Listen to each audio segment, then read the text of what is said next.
Welcome. I'm Deborah DeWeese, Executive Director of the Western Alumni Association, and it is my honor to welcome you to the May Virtual Artist Studio Tour. I'm joined today by Western faculty member, Dr. Seiko Purdue.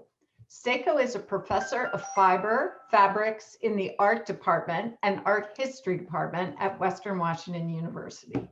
Dr. Purdue's work is installation-based, using fiber materials or ideas of fiber, seeking to connect East and West. Dr. Purdue's work is installation-based, and when she is not providing wonderful pieces of art, she is a faculty member who is beloved by her many students and alumni. And we are so fortunate to have Scott Ward moderating the tour for us today. Scott, a renowned painter and artist himself, whose art is described as lush, buoyant, and inviting, also serves as the executive director of the historic Fairhaven Association. Today, we will be spending time getting to know Seiko and her art. We will be taking a bit of a behind-the-scenes tour of her studio, where we will learn insights about her art and more. A bit of housekeeping before I hand it over to Scott to begin our tour. Please use the Q&A feature to ask any questions you might have. We'll make sure to have them answered before the end of the tour. Also, use the chat feature freely to share your thoughts, your impressions, or suggestions. With that, I hand it to you, Scott. Thanks, Deb. Hi, Seiko. Seiko, can you hear me? Hi. How are you? Yes, I do. Yeah, good. Nice to see you. I'm happy to be spending this time with you and getting to know a little bit more about you and your art. So can you tell us where you grew up? I grew up in Japan, Osaka. I was born in Osaka, and Okay. I went to Kyoto Seika University for BFA, and I came here for graduate schools. Oh, great. And so when you were growing up, who in your life, in your younger life, encouraged and nurtured you as an artist? My inspiration was probably parents first, and they were always supportive. My father is a drawing person. He does watercolor. My mom is calligrapher. So they really inspired me in many ways about creativity. And yeah, one of my friends in Japan, Junko, who lives in Niigata, she inspired me. She's always artistic. She introduced so many new things with me. So yeah, I spent actually extra year, we call gap year, to study and get in art school. Yeah, fantastic. Yeah. That's great. I love that your parents were supportive and artistic influences. That's great. Can you tell me, was there a moment when you said to yourself, I am an artist? I don't know, when I was asked to appear on TV as a young artist. Yeah, we had an opportunity to create a public sculpture on site, and then yeah, I was asked to be a part of it. So yeah, they started calling me young artist, blah blah. But you know, I didn't really feel calling myself artist yet. But when I was in Kyoto Seika University and then finished BFA thesis piece, I was very much like, I want to be artist. And yeah, I felt very inspiring to pursue, creating something people never done before. Yeah, so I don't know when I started calling my art, calling myself artist, but when I can resolve the problem and I can do from the beginning to end, yeah, I feel probably more confident to say that. Right. That's great. So you go to school, you get done with school, you're out in the world. How did you go out, and how did you start to be an artist? You're on your own. How do you do I that? know that's very nervous thing. That after I finished MFA at the Chicago Art Institute, yeah, I looked for the studio space, and I wanted to have a community, art community. So I rented one of the studio space under the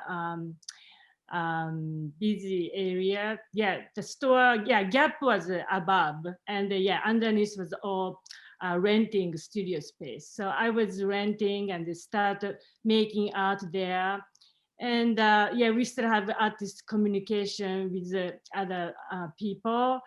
And yeah, start showing, call for entries or finding venue to show. Yeah, I had to find those opportunity and then, putting myself, yeah. Right. Yeah, Mhm. they're not going to come to you. You have to go to them, right? Yeah. Yeah. So we have a little video about your studio, and I'd like to watch that now. Okay.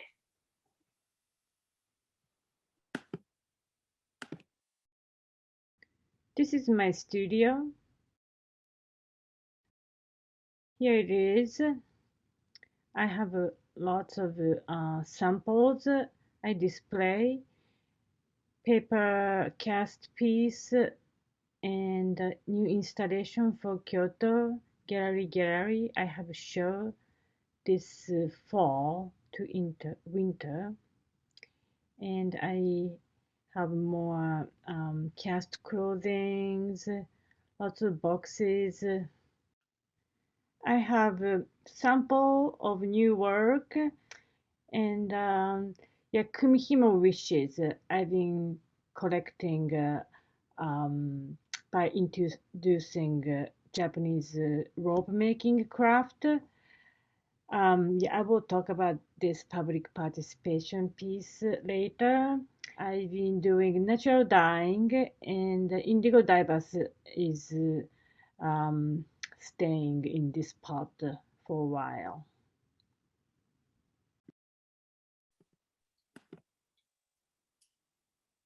So my first impression is your studio is really neat. It's so clean. Do you ever get messy? Do you get messy when you're creating? Yes, it gets messy. Right now, actually, it's not like the clean, but I do most of the big project at school because yeah, I have only small sink in my home studio, and I really need a lot of water. Yeah, I do paper making or yeah, large project yeah, at school, and then bring to home and looking at how that work look like in the space with the white wall. So yeah, clean space is actually important to look at my work. Yeah, great. And can you tell us about your process, how that works from when you get an idea to like getting it to be something? Yeah. Yeah, my interest changes by little. But yeah, I've been doing a lot of casting. Yeah, I used to make a rubber mold and yeah, plaster mold to cast shapes. And yeah, process is pretty, labor intensive. I cast with paper. Yeah, for the mold making, you have to coat the a model with rubber and then make a plaster mold. And then paper making, I like kozo, which is mulberry bark fiber to use. Abaca also really great fiber, but those process, if the kozo, you have to soak overnight, cook 3 hours and beat. And if you want to dye, yeah, you have to sometimes bleach and dye. Natural dye takes much more longer too. So yeah, before I pull the sheets, yeah, I have to do all those process. And after I make paper, yeah, little by little, I cast into the mold. That also takes time too. I enjoy. Right, right. And can you tell us about natural dyes? What has drawn you to using natural dyes? Yeah, I was using a chemical dye before because it's quick, but color of natural dyes so beautiful, and taking color from nature, and that you know fiber takes that very beautiful, very spiritual, and also chemically very interesting too, particularly indigo. Yeah, I've been learning so many things, but indigo is very interesting. You have to have the reduction agent and alkaline, and the reduction down with banana juice. So, yeah, it's amazing chemistry. Yeah, that's great. A lot of your work is really large scale. Right. Yeah, can you talk about your draw to the large scale? Yeah, I like installation, large scale of work because I like physical experiences by walking into the art.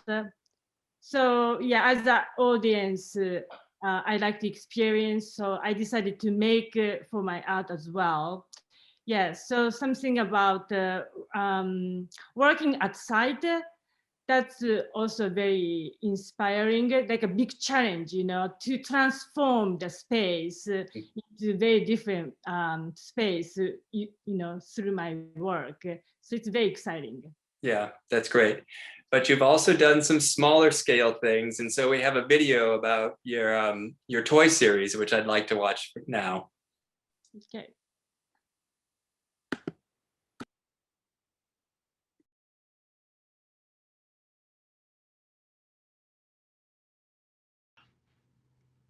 This is toy series I developed when my daughter was little. I made rubber molds from found toys and applied abaca paper. Abaca is banana leaf fiber. I dyed fiber in various colors and presented in clouds format or snack package-like format with perforation. Inflatable toys like Floaty was most challenging because it is big, but it was fun. I had a residency at Echizen Fukui in Japan 2015. I started using natural dyes with Kozo. I produced many new works, including daughter's used clothing.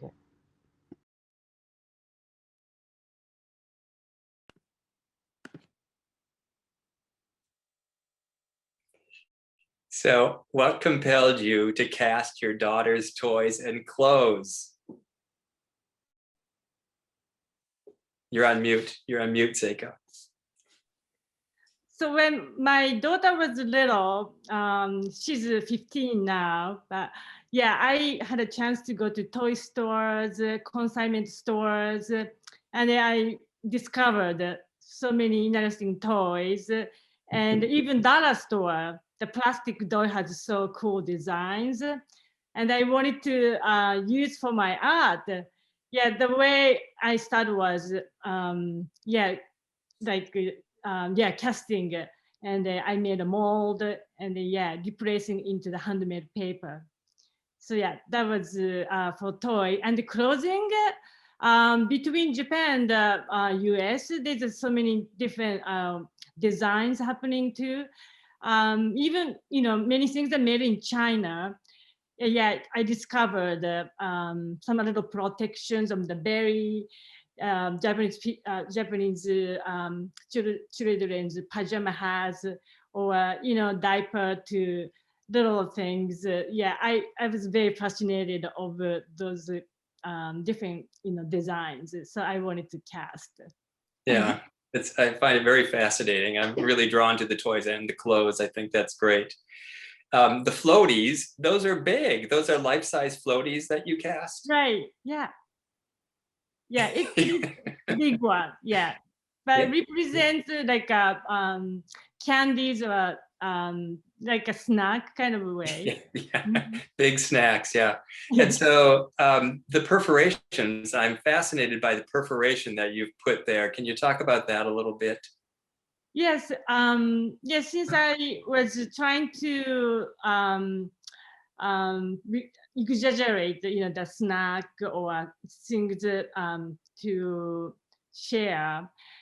Yeah, the perforation was, something we can tear easily. So yeah, so many people, merchandise has those lines, and we can tear easily. And for one person, you can just, enjoy the fresh snack, different time. It's very convenient.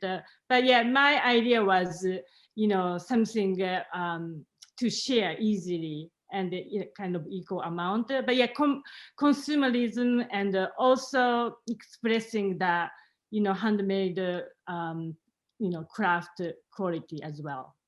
Right. And all of that was rubber and plaster casting, is that right?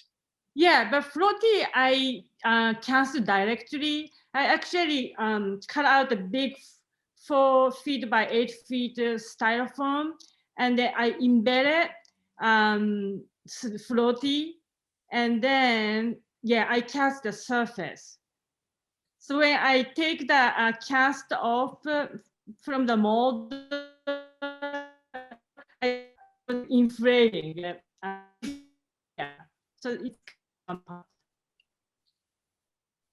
Yeah, great. You're breaking up a little bit, but can you talk about the artwork that's behind you on the wall? Oh, yes. I'm sorry, it's breaking up. I'm sorry. Oh,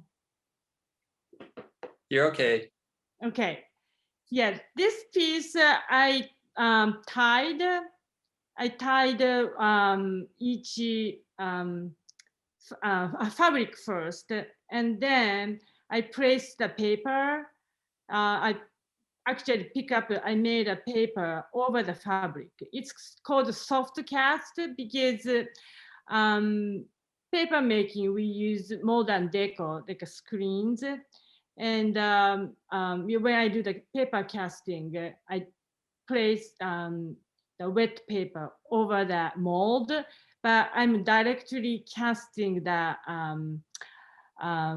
foam from the fabric. So yeah, those tied area is cast Great. from the And fabric. so, yeah. So speaking of soft casting, we have a video about that. So if we can watch that now, that'd be great. Okay.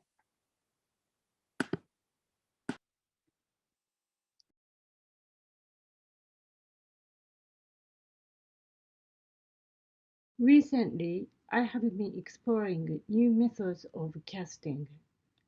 I use tie-dyed fabric as mold and cast hand-dyed kozo fiber.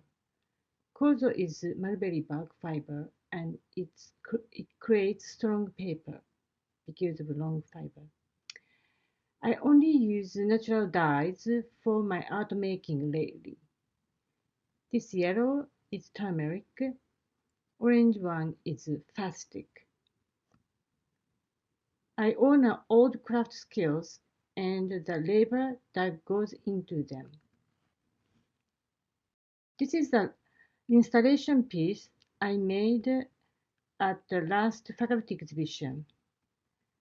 I was peeling off the paper from the fabric to show the textures, and it led to the new methods of casting paper using soft mold.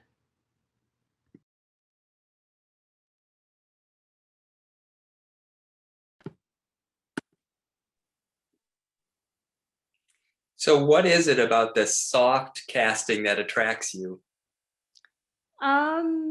Because I can take the texture from the fabric directly.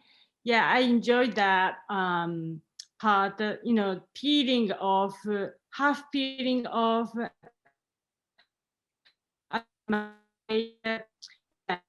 Something discovering lately. So yeah, texture texture is the one I really Texture. like to cast. Yeah. So you do quite a bit of curated work. Can you talk about how you negotiate the unknown in your artwork with the curatorial projects that you do? For curatory work, yeah, many times I gained a kind of idea by working or being in this field. And yeah, recent curation coded threads was something I really thought Bellingham is isolated. I should bring something people never seen, or those kind of things like I feel strongly about. So the unknown part is little by little, because curation is like a collaboration. So yeah, by researching, by working with others, so I learned so much from working with others, and then it become big event. But it's really hard which artist to choose, or my colleague Pierre Gour, yeah, he really helped for the coded threads. And then we thought about from that and planned so many things from the beginning to end. So unknown part is a part of the excitement. Art making also, when I try to make something, I do the testing. So by making mistake, many things are getting clear, and then I try not to make a mistake. So when I do the big project, I would say maybe 50% I'm pretty confident, but another 50% I really don't know. But that's part of the excitement. Like if faculty shows piece, the recent one, it's called Flowum. Yeah, I didn't want to do the sketches when I do the installation. I wanted to draw with my, fiber element on the big wall. So when I did the first time, I didn't like it, but that's like a second time. I feel like something came out from myself. I enjoy those spontaneous kind of way to make art too. Great. Your installation called Lofty Aspirations gives new meaning to putting things in the cloud. What was your inspiration? Lofty Aspiration is actually Viking Union's 58th anniversary call for entry. So Professor Kara J and I applied, and then they selected our proposal. So yeah, we decided to make a cloudscape and using public participation. We wanted to connect all the human relationship. So yeah, aspiration to collect was similar to what I've been doing. I wishes to make art, and I started. We started. Collecting. Child Development Center to Red Square off campus. So many places that we visited, and we made handmade paper, indigo dyed handmade paper, and then we hired students worker to make all those forms. But yeah, we decided to incorporate toys this time. Yeah, Kara also had the daughter. Yeah, both of us had a young, our children. So we had a kind of a, chance to go to consignment store also. So we got lots of toys, and then by reading aspirations, we try to connect what they want. So that's what we did together. Yeah, that's great. So we have a video of Lofty Aspirations, and let's watch that now. Okay.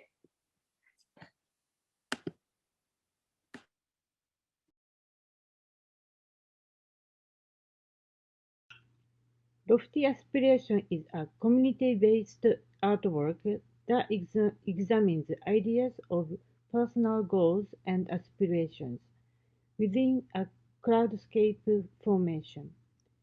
It was a Viking Union's 50th anniversary project.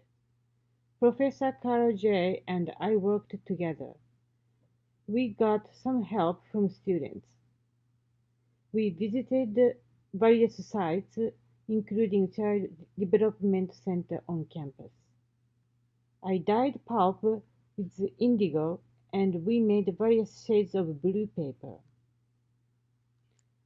Each process of making took so much time, and I was totally exhausted after all 26 clouds were done. Fiber's room was filled with the clouds. The installation was done by the university crew, but we still had to direct and oversee.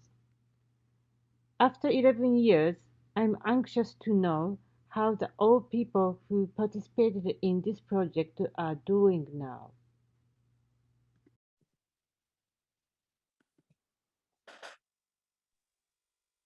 So have you heard from any of the folks that worked on that project with you? Lately, you mean? Yeah. Yeah, I haven't really heard so much. Yeah, actually, Kara and I are talking about to get together after 10 years. But yeah, it got COVID, so yeah, it didn't happen. Yeah, right. What have you thought about? It's kind of like creating a time capsule, right? You've just captured this moment in time, and the little toys and the things that people wrote. It would be really interesting to connect with them and see how they feel about things now. So you've done other projects where you've contributed with the community, right? Then had them contribute. What's that process like for you? Yes, yeah. I started with the Wish project, when I was in grad school. It's called Wish tying. Yeah, when I came to this country, I was totally alone. And then, but yeah, my teacher took care of me. That's why I shouldn't say alone. But when I moved to Chicago, I was really alone. So that's why I wanted to learn about, Chicago people. And also I wanted to introduce myself too. So there is a custom in Japan. People purchase fortune in the shrine and tie on the tree. So I prepared lots of paper and pencils, and they jump into the public and start collecting what their wishes are. And I asked to roll the papers and tie on the tree, or fishnet when I collected at the beach.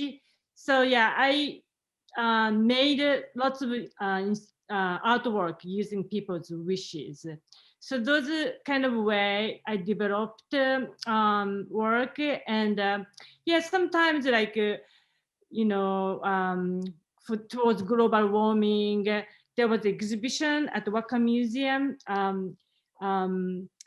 Vanishing Ice. Yeah, so that time, curator Barbara Metelski, she invited me to collect people's wishes towards the environment. So yeah, wishes for planet. I did some installation. So they are writing that wishes on the bib form. So that I made lots of bibs. The idea was take care of our planet like your baby. So it's a little bit didactic, but yeah, that was my idea. So yeah, different form. Each time I think about what would be good. And during this pandemic time, I really wanted to do something to people, for people. And then I decided to introduce rope making craft. Yeah, there's a little desk you can weave so easily. So yeah, so after that, I asked people to write their wish or any kind of voice to, towards the current time. Right. So, yeah. Right. So speaking of environmentally influenced art, we have a video of that along with an unusual object you've used in your art. So let's watch that video now. Okay.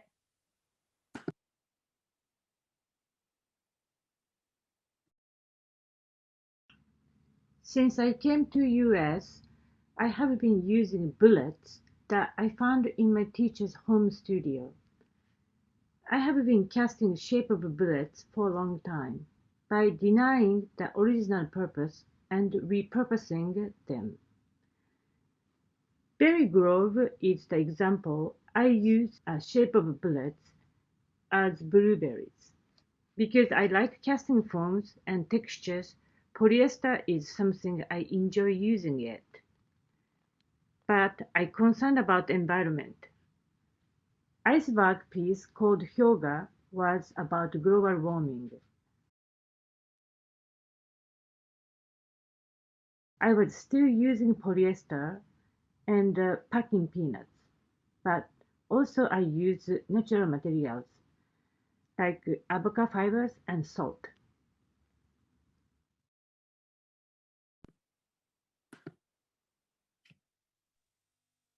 Can you tell us a little more about the use of bullets in your work? Yes. Yeah, I was very interested in lots of new materials I find in US. So early time I came to this country, I was discovering wax or soap or any kinds of things that can be used for art making, and I was very excited. But yeah, when I was staying with my teacher's studio, I found bullets, and I was like, wow, how can people have those kind of things? So yeah, I was very attracted by the look because it's a beautiful shape and the shiny, and then with casing I was trying to use for my weaving. I definitely want to deny the original purpose, as a killing people. And yeah, trapping in the double weaving, like fishnet. So that was first piece. And yeah, I tried to cast the form. Yeah, I was directly casting with wax. And yeah, that was kind of the tie-dye inspiration too. So like a paper gets a little bit textured and the holding with wax. So instead of beans or rocks to put inside of the fabric and the tying, I was holding bullets and then holding with wax. So that was yeah, overlap with the tie-dye technique.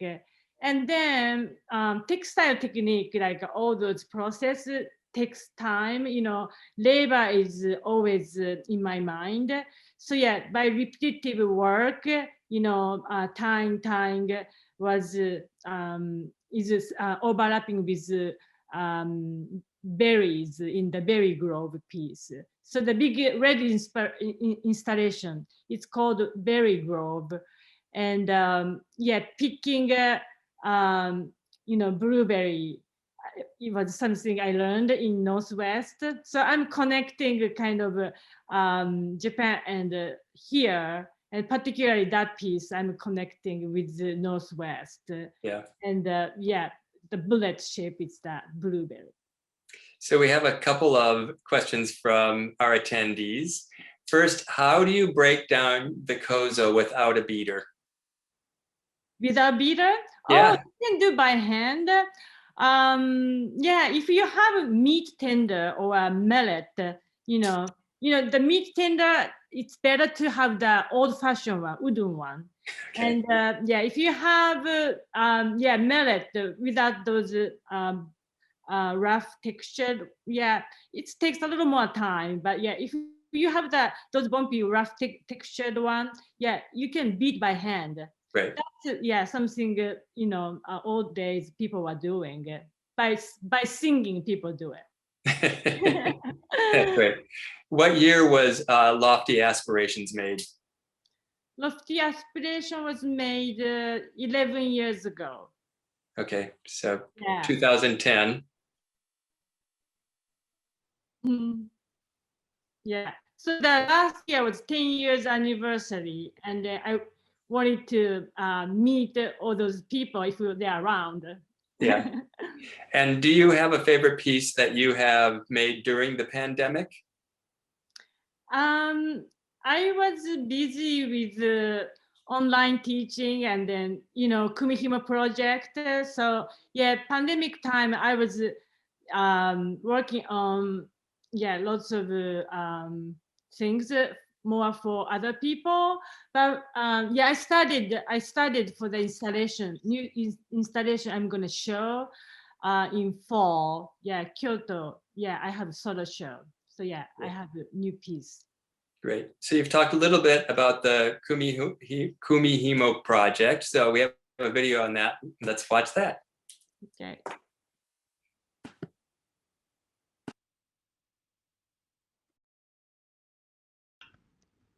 During the pandemic, I wanted to do something for people through my art. Because I was busy with online teaching, it took me a while to start it. But I had a good idea. I approached Janson Center to change my show proposal. That was scheduled for summer 2021. My new project is to introduce Japanese rope making called kumihimo. I dyed yarns and made 365 craft kit, and then made videos for instruction. It has been more than a year to experience stay-home life, and so many things has been happening all over the world. People returned their kumihimo with their wishes and unique expressions.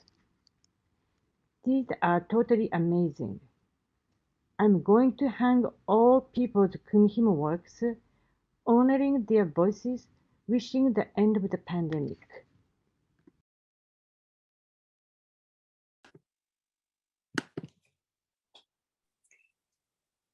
What would you say you learned in doing the Kumihimo project? I learned. Yeah. Because people write or people express so many things. So I always learn from people. And who did you invite to participate in that project? I started calling. I have like a big list. Always I send. Many people textile art people, but they passed their friends too. So that's why I sometimes get email from East Coast or Hawaii or I'm like what you went to actually Morocco, Italy. Yes, so many, different countries as well. Fantastic. So what would you tell somebody who's wanting to be an artist and just starting out? What advice would you give them? Well, be original and work hard. Try to find your own identity. There's so many informations. You can, get overwhelmed easily nowadays because you have phone and there's so many images you can go through per minute. It's kind of confusing, but I want you to I want them to find what they really like, what they really want to do, and then importance of traditional technique or something. I do contemporary art, but without ignoring traditional technique, I don't really feel right. Like those technique has been developed, over years and years, and then by people's experience that has been developed. So I have huge respect. So yeah, I want people to find something they really want to believe in. I really feel, simple technique like crochet, if you have something, even simple technique, you can do amazing things, like, expanding size, ideas, and, simple things can be, do so many things as well. So Right. so something you're good at, and then find what you feel really strongly about. Pursue, don't give up until you feel right. Great, thank you. And what are you working on now? Right now, I'm working on that piece I'm talking about. I have a solo show in Kyoto in October. So I hope I can go safely. Yeah. But paper cast, but half peeled, but I want to make all natural material, indigo, indigo and natural dyed paper and fabric, and making a field. Inspiration was rice field, but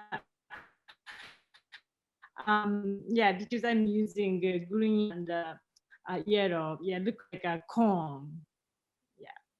Great. And one final question. What is your greatest source of inspiration as an artist?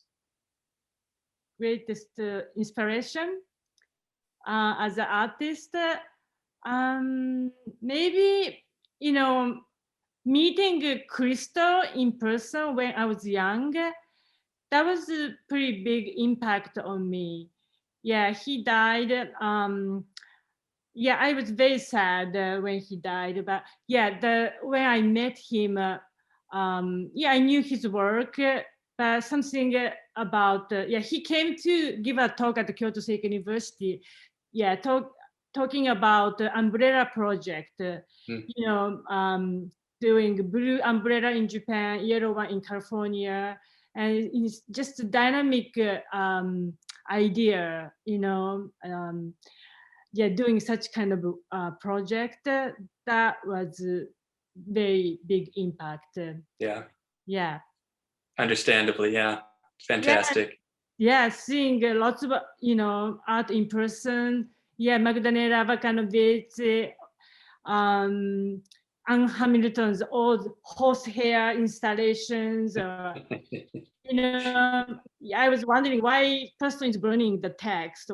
There's so many wonders, and seeing such a artwork, in person, that made a huge impact. Yes. Thank you, Seiko. It's been fun getting to know you and about your art. It's been really fun. Thank you. Where can people find your art? You can get online. My website is seikopurdue.com. And I don't have so many small art to sell or so, but I may have something. And for the Kumihimo project is going to happen. My show is happening in June to August. Johnson Art Center in Linden. So please come to see. And if you have a chance to go to campus, my Dufty Aspiration is inviting you. Great. Thank you so much. You're welcome. Thank you. Hello, everybody. This is Deborah DeWeese again. My video camera was not working at the beginning of this tour, but we have all learned how to be nimble with technology, I think, over the last year and a half. That said, I am just wanting to say thank you so much, Seiko, for an amazing and inspirational tour of your works and a bit about how you arrived at your art concepts. Your pieces are so very wide-ranging, stunning, and really cause me, and I think most observers, to become very curious. Truly incredible pieces, from the small to the really, really, really big. Yeah. I also enjoyed the conversation between you and Scott. I learned a great deal. To our audience, you will be receiving a recording of today's tour along with Seiko's contact information in a follow-up email. Thank you for your ongoing interest in and support of the Western community. The artist studio tours are being brought to you by the Western Alumni Association, and we hope to see you for our next artist studio tour. Please stay safe and go Vikings.